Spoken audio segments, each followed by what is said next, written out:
Hello friend मैं हूं अभिषेक मौर्य और आप देख रहे हैं कॉग्निटिव लर्निंग क्लासेज। इस कॉग्निटिव लर्निंग क्लास में हम एक बायोलॉजी लेक्चर सीरीज को स्टार्ट किए हुए हैं जो आपके नीट और एमसी एग्ज़ाम के सिलेबस के अकॉर्डिंग है। तो मैं बेसिकली यहाँ आपको नीट और एम्स एग्ज़ाम के सिलेबस को ध्यान में रखते हुए, जो कि एनसीईआरटी को फॉलो करते हैं, तो उसको ध्यान में रखते हुए एक एक टॉपिक को सेलेक्ट कर रहा हूँ, उसके वेटेज को, उसके इम्पोर्टेंस को बताते हुए आपको टॉपिक डिस्कस कर रहा हूँ।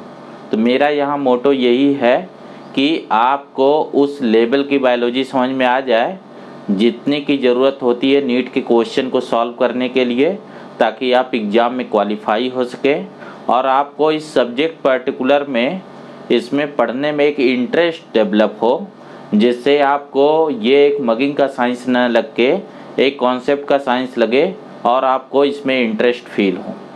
ठीक है, तो इस एम को लेके मैं जो है अपने लेक्चर को आपके लिए ला रहा हूँ।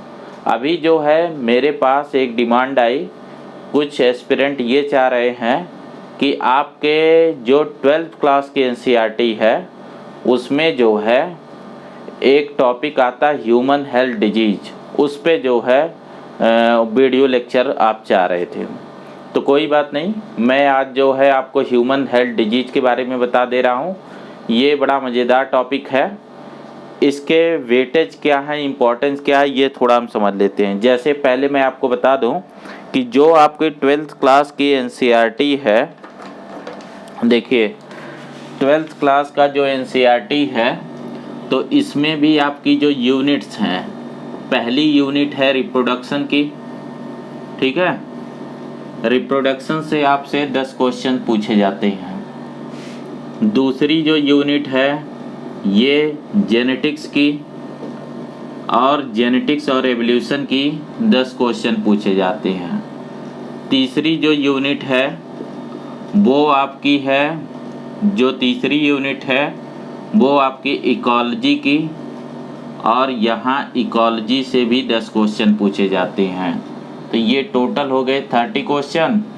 और हर ईयर से, जैसे ये 12th क्लास का है तो मैंने आपको पहले बता रखा है कि दोनों क्लास से 45 क्वेश्चन पूछे जाते हैं। तो अब जो चीज़ आती है ना, उसे हम अप्लाइड बायोलॉजी बोलते हैं। इसे जो है हम अप्लाइड बायोलॉजी बोलते हैं। तो इस अप्लाइड बायोलॉजी में जो चैप्टर आते हैं, जो कंटेंट आते हैं, वो देखिए क्या क्या आते हैं। जैसे इसमें एक आता है आपका ह्यूमन हेल्थ डिजीज। ठीक है, ह्यूमन हेल्थ डिजीज।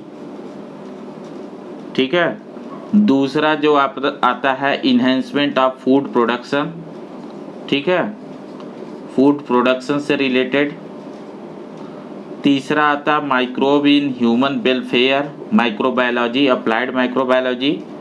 और लास्ट वन आता है बायोटेक्नोलॉजी के 2 चैप्टर। बायोटेक्नोलॉजी के 2 चैप्टर यहाँ आते हैं। तो इन सब को बिना के फ्रेंड्स आपसे 15 क्वेश्चन पूछे जाते हैं, ये ध्यान रखना आप। ये इम्पोर्टेंस होता है, स्टूडेंट इस पे ध्यान नहीं देते हैं। यहाँ से क्वेश्चन बहुत इजी होते हैं। यहाँ ज़्यादातर फैक्ट बेस्ड क्वेश्चन है। अगर फैक्ट की एक बार आपको अंडरस्टैंडिंग हो गई है तो क्वेश्चन आप इजी तरीके से सॉल्व आउट कर सकते हैं। इसमें अब इंडिविजुअल वेटेज में बता दूं, ये जो आपका ह्यूमन हेल्थ डिजीज है ये 4 क्वेश्चन का है। 4 to 5 क्वेश्चन, मोस्ट प्रोबेबली ज़्यादातर 4 क्वेश्चन पूछे जाते हैं। ये जो फूड प्रोडक्शन है ये भी 4 क्वेश्चन वाला यूनिट है। ये जो बायोटेक्नोलॉजी है ये भी 4 क्वेश्चन वाला यूनिट है।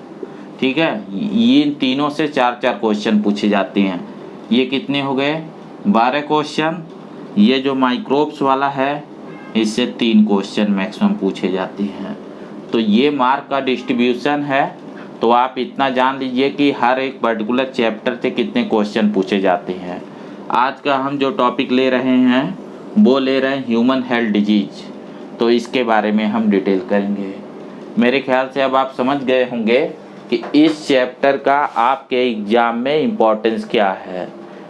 अगर ये 15 क्वेश्चन है तो इसका मतलब ये हो जाता है एक क्वेश्चन 4 मार्क का है, ये 60 मार्क देता है।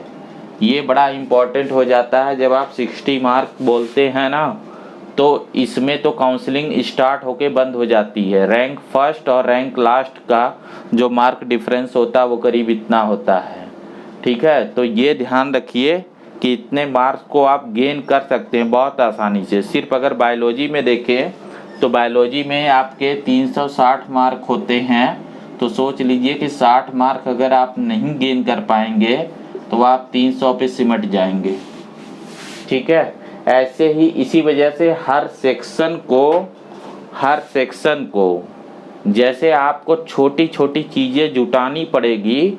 हर चैप्टर पर्टिकुलर के जितने मार्क अलॉटेड है उन सब को आपको इकट्ठा करना पड़ेगा।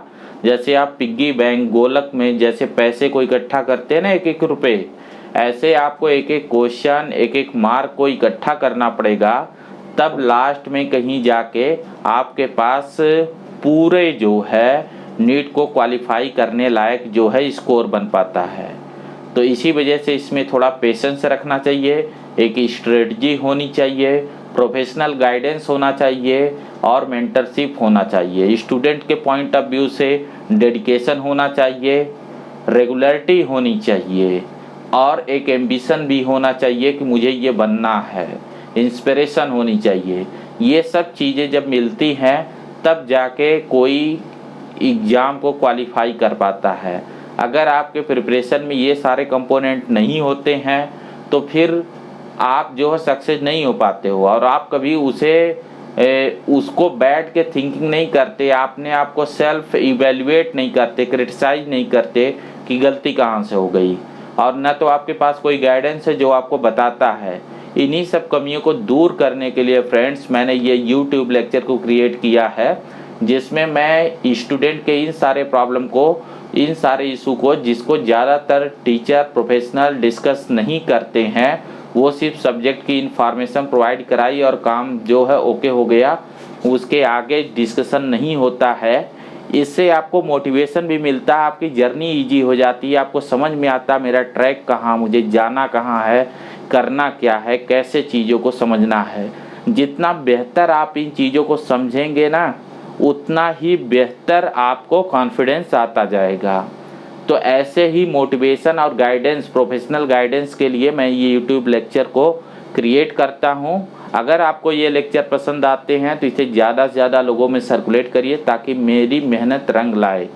मुझे रिटर्न में क्या चाहिए कि ज़्यादा से ज़्यादा लोग इसे देखें। तो मैं चाहता हूँ ये काम आप ही लोग कर सकते हैं, आप लोग ही इसमें मेरी हेल्प कर सकते हैं कि इसे ज़्यादा से ज़्यादा लोगों में प्रमोट करिए। हो सकता है बहुत लोगों को ज़रूरत हो लेकिन उनके तक बीमार बहुत हैं बट दवा नहीं पहुंच पाती है। तो अगर आप चाहेंगे तो पहुंचेगा। उसके लिए आपको लाइक, शेयर और कमेंट बॉक्स में मुझसे जुड़िए और मुझे बताइए कि अभी आपको क्या प्रॉब्लम रहती है, ताकि मैं लेक्चर में अपने टॉपिक को, कंटेंट को उस डायरेक्शन में ले जाऊं। जैसे देखिए, एक पेशेंट जब एक डॉक्टर से मिलता है तो डॉक्टर कितना भी अच्छे दर्जे का हो, कितना भी अव्वल डॉक्टर हो, अगर पेशेंट मुंह न खोले, कुछ बताए ही न, तो मर्ज को समझा कैसे जाएगा, उसके बीमारी को समझा कैसे जाएगा, उसका ट्रीटमेंट कैसे शुरू होगा। इसीलिए मैं बोलता हूं कि कमेंट बॉक्स में ज़रूर मुझसे कम्युनिकेट करिए। हर लेक्चर का मुझे समरी दीजिए और डिटेल समरी दीजिए, जस्ट फॉर्मेलिटी नहीं, डिटेल समरी दीजिए कि आपको क्या समझ में आया, क्या अब तक कन्फ्यूजन था, सब बातें आप लिखिए। मैं कमेंट को रेगुलरली देखता हूं, जब भी आपका कोई कमेंट आएगा तो फिर मुझे सेटिस्फैक्शन मिलता है कि मेरे स्टूडेंट उसे फॉलो कर रहे हैं। ठीक है फ्रेंड, तो अब देर न करते हुए हम इसको स्टार्ट करेंगे। अभी मेरे ख्याल से ये तो आप समझ गए होंगे कि इसका इम्पोर्टेंस क्या है। चलिए, अब जो आपका टॉपिक है ये ह्यूमन हेल्थ एंड डिजीज। ठीक है, देखो पहले मैं इसे आपको, देखिए हर टॉपिक को मैं आपको टेक्स्ट बुक से बताता हूँ, ये बहुत ज़रूरी एक पैटर्न है। अदरवाइज आप किताब खोलना ही नहीं चाहते, आप सोचते हैं बिना किताब खोले ही काम हो जाए। और ये बहुत गलत स्ट्रेटजी है। जितना बार आप किताब को खोलेंगे, जितने बार इस बुक को देखेंगे, उतना ही आपको किताब पे कॉन्फिडेंस आता जाएगा। ठीक है, देखो जो आपका चैप्टर का नेम है ह्यूमन हेल्थ एंड डिजीज, ठीक है, चैप्टर का जो नेम है ह्यूमन हेल्थ एंड डिजीज, ठीक है। तो यहाँ ध्यान देना है कि इसमें सिलेबस क्या है। सिलेबस में देखिए आपको यहाँ जो पॉइंट दिए गए हैं, 5 पॉइंट दिए गए हैं, 5 पॉइंट है। फर्स्ट वन है कॉमन डिजीज इन ह्यूमन।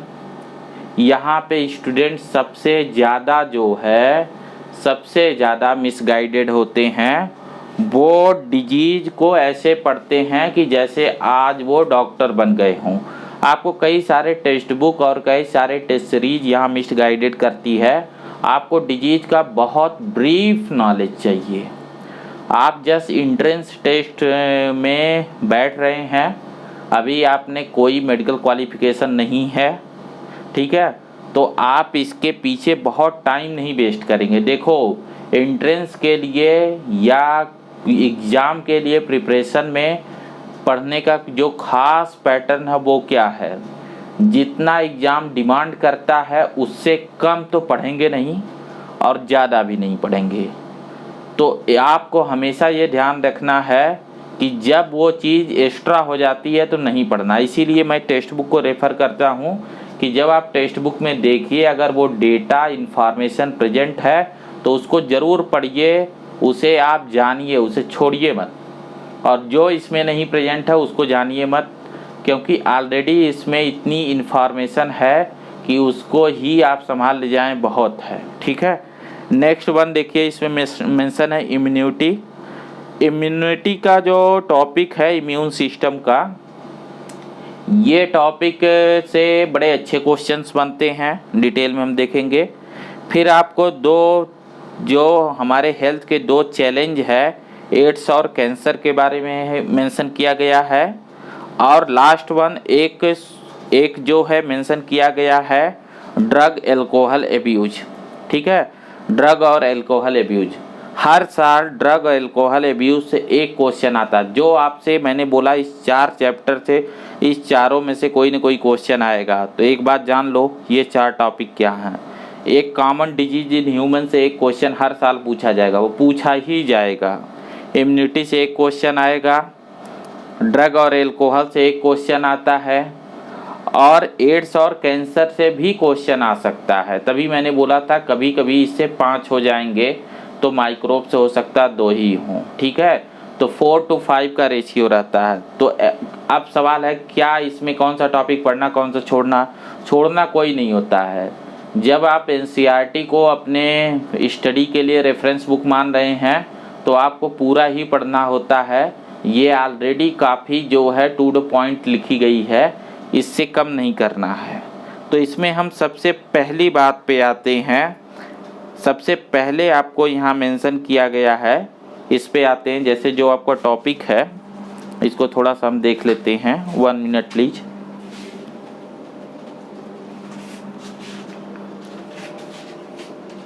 मुझे कुछ कमी लग रही थी, ठीक है, अब ठीक है। जो सबसे पहली चीज़ आपको मेंशन है हेल्थ, ठीक है।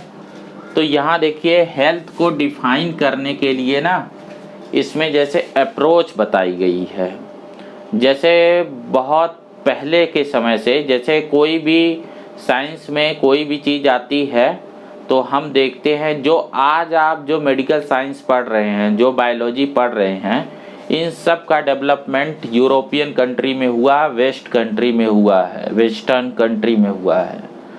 तो हम वहाँ के हिस्ट्री से रेफरेंस लेते हैं कि पहली बार हेल्थ के बारे में किस टाइप के थॉट्स आए, किस टाइप के स्टडी होना शुरू हुई, और क्या इंडिया में भी इसके लिए कुछ काम हुआ है। तो 2 हमारा तरीका, इसके अलावा भी वर्ल्ड में कहीं हुआ है तो उसको भी देखते हैं। तो यहाँ आपको बोला गया ना कि एक्चुअल में पहले जो ग्रीक फिलोसफर थे और इंडियन जो फिलोसफर थे, उन्होंने एक यहाँ टर्म दिया था good humour and bad humour.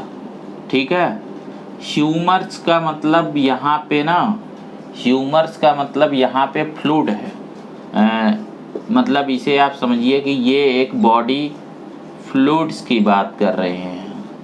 Humerus, ये ह्यूमर्स जो वर्ड लिया गया है ना, ये लिया गया है ह्यूमरस। इसको जो है जैसे ये जो बैड है, इसके लिए एक टर्म और आपको मेंशन है, ब्लैक बाइल। जैसे उस बाइल से आप मत दीजिए जो आज बाइल जूस आप बोलते हैं। जैसे ये कुछ टर्म है, मैं थोड़ा सा इनके मेन चीज़ों को लेके आपको बता दूं। ह्यूमर्स, ह्यूमर्स, ठीक है, ह्यूमर्स। हाँ देखो, एक्चुअल में बात यह थी कि इस टाइम तक क्या माना जाता था कि जो ह्यूमन बॉडी है, इस बॉडी में बहुत से फ्लूइड्स हैं। ठीक है, और फ्लूइड में दो कंपोनेंट होते हैं, एक गुड एक बैड। ठीक है, इन्हीं को ह्यूमर्स बोला गया। ठीक है, तो एक गुड कंपोनेंट है, एक बैड कंपोनेंट है, इनके बीच एक बैलेंस होता है। अगर ये बैलेंस गड़बड़ हो जाता है, अगर ये बैलेंस बिगड़ जाता है, जब तक ये बैलेंस होता है तब तक ही हमें हेल्थ होती है।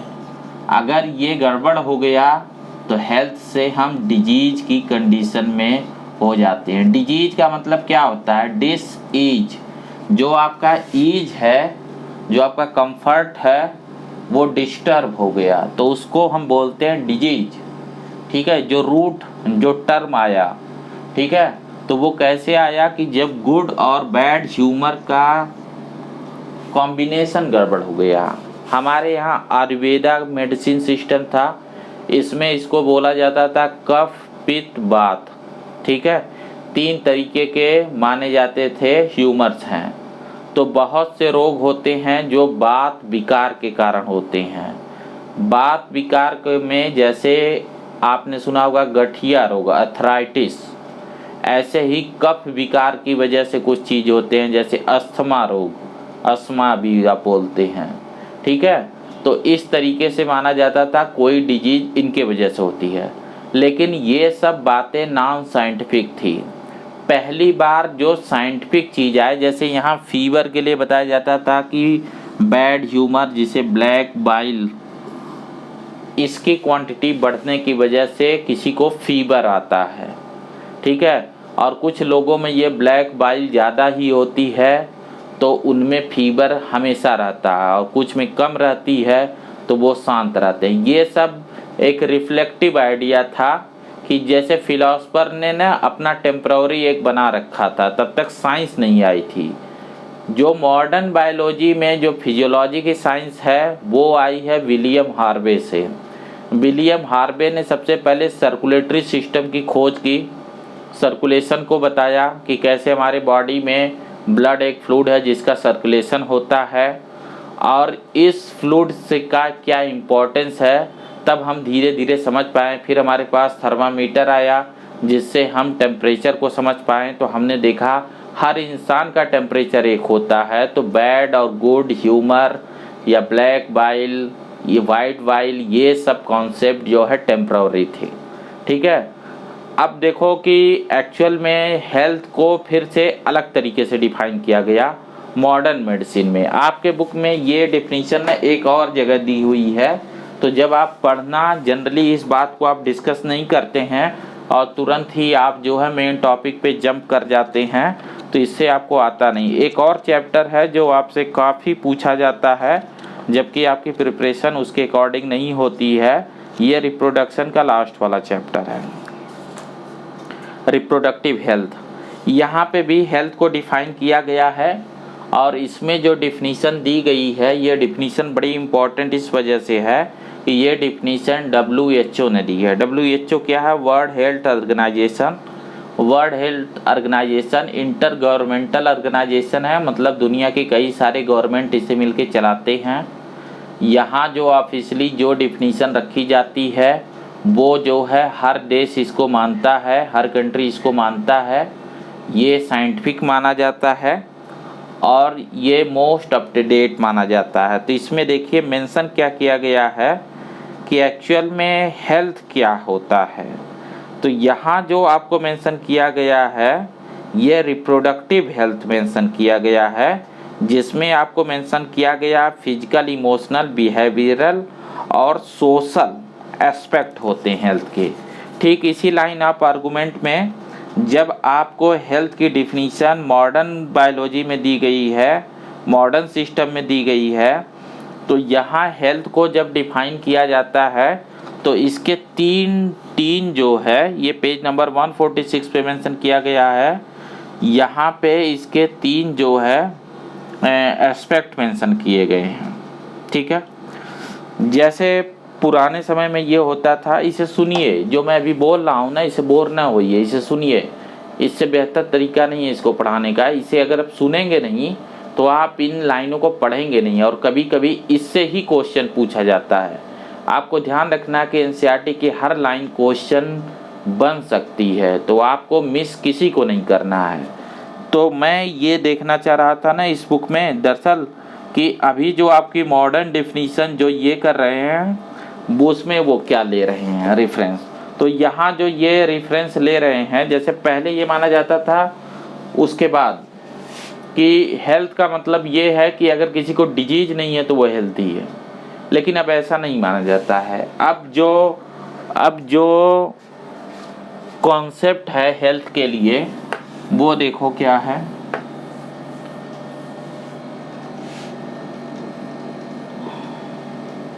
अब जो हेल्थ है इसके तीन एस्पेक्ट हैं। एक होता है फिजिकल, दूसरा होता है मेंटल, तीसरा होता है सोशल।